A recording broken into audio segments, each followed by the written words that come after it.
Assalamualaikum warahmatullahi wabarakatuh. Perkenalkan, nama saya Safina dari program studi manajemen. Baik, kali ini saya berkesempatan untuk mewawancarai Ibu Nur Alia selaku penjual buket yang tentunya memiliki wawasan dalam proses pemasaran. Halo semuanya, selamat siang Ibu. Selamat siang. Ya. Baik, langsung saja Ibu, saya ingin bertanya, sejak kapan sih Ibu memulai bisnis ini? Bisnis ini tuh sebenarnya tuh bisa dikatakan mulai juga, bisa katakan iya ataupun enggak.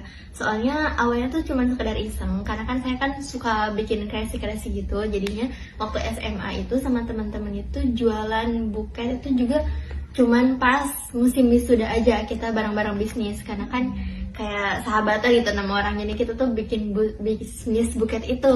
Jadi cuma menerima pesanan saja? Iya, apalagi pas musim wisuda itu kan posisinya kan di pondok pesantren, jadi tuh banyak banget juga yang pesan itu, lumayan.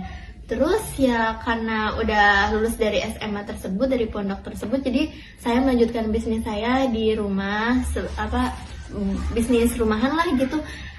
Jadi nerimanya kalau ada pesanan aja gitu. Terus soalnya kan di samping dari tugas-tugas kuliah juga.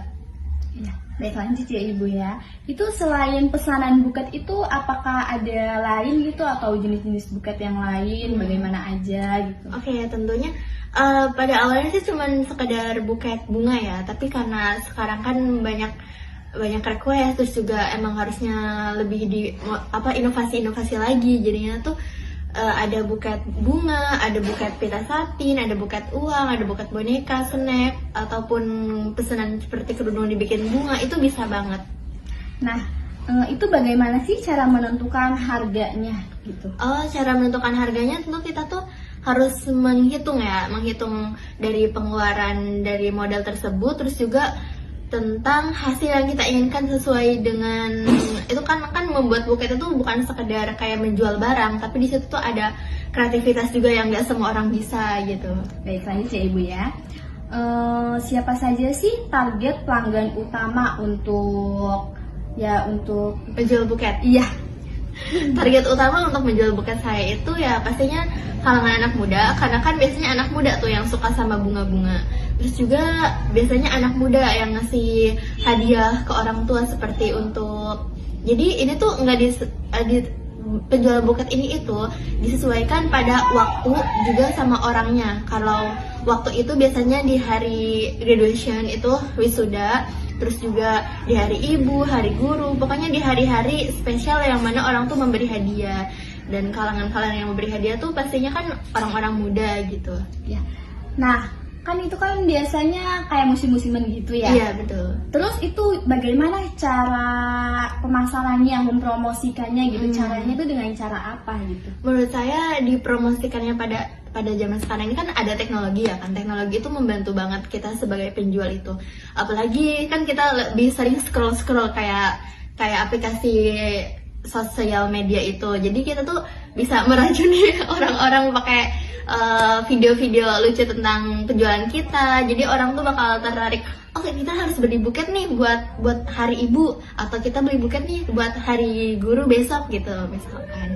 Baik, lanjut ya Ibu ya. Iya. Itu menarik pelanggan agar mau membelinya itu bagaimana tuh Ibu?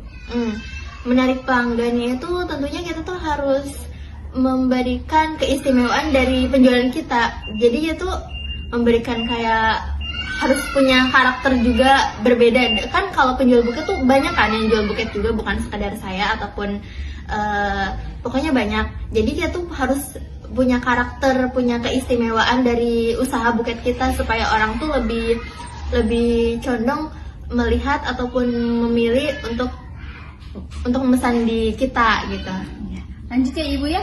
Apa sih tantangan pemasaran yang sering dihadapin, misalnya persaingan dagangan, marketing, atau harga gitu Ibu? Sebenarnya kalau masalah persaingan itu kayak lebih masuknya ke internal, ke diri saya sendiri. Karena kan saya kan kadang banyak tugas, jadi kadang mood, kadang nggak mood. Jadi bisa jadi dibikin, bisa jadi enggak, bisa jadi pesanan diterima ataupun enggak, bisa jadi diposting, bisa jadi juga enggak gitu. Baik, lanjut ya Ibu ya. Apa rencana ke depan agar usaha ibu ini bisa tetap bertahan atau berkembang lebih lanjut?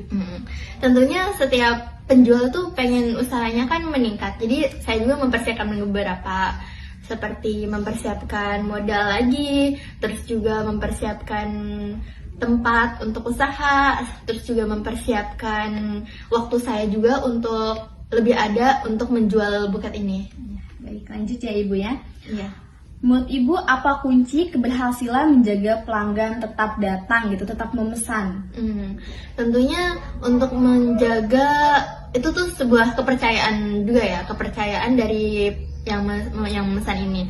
Jadi kita tuh harus mengutamakan kualitasnya. Kalau kualitasnya baik, tentu saja kualitasnya, terus juga pelayanan yang ramah, terus juga harga yang bersahabat begitu.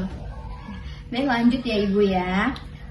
Bagaimana sih mengontrol stok barang yang biasanya kadang kan ini kan suka dadak-dadakan gitu ya? Itu gimana Ibu? Iya benernya, sebenarnya gini, kadang yang ada di gudang itu kadang nggak sesuai sama yang dipesan sama orang gitu kan. Jadi saya harus beli dulu ke pasar ataupun itu.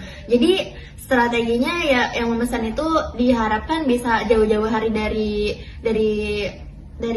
target dia mau diambil gitu, mau dibelinya. PO dulu ya Ibu? Iya, PO. Ya, kalau emang mepet banget mungkin nggak bisa gitu, karena kan di sini belum ada gitu, belum ada persiapan. Menyesuaikan gitu ya Ibu Iya, ya? betul. Baik, terima kasih ya Ibu ya, mungkin itu saja. Baik, terima kasih untuk Ibu Nur Alia sudah meluangkan waktunya untuk saya wawancarai ya Ibu ya. Semoga usahanya lancar dan berjalan dengan sesuai impian. Amin. Amin. Bye bye semuanya. Assalamualaikum.